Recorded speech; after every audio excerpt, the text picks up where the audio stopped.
When I started talking with these guys about the film, I actually knew a lot of the paintings that they were talking about, and I actually copied a couple of them. And so I had a good idea of exactly what the brushstrokes were, what went into a Van Gogh brushstroke, why the wax actually gave the paint strokes the opacity, and why they've held up over the years.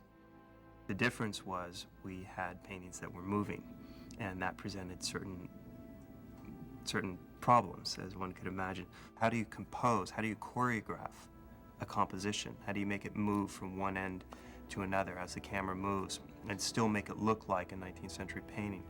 First thing to do was to animate the light, make it actually move from one section to another. The other was to define the colors, get the 19th century colors, and the third was actually to get the light and the colors to work as if the paint strokes were backlit, and that was where we made probably the biggest breakthrough.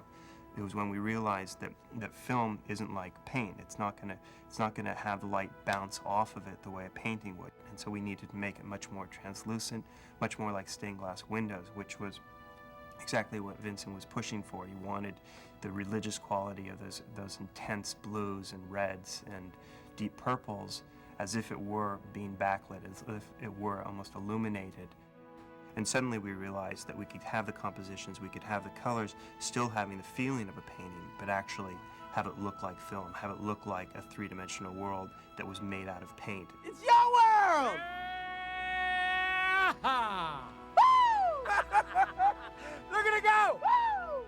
And that was when we still started really pushing forward and realized that it was gonna be a little easier for us.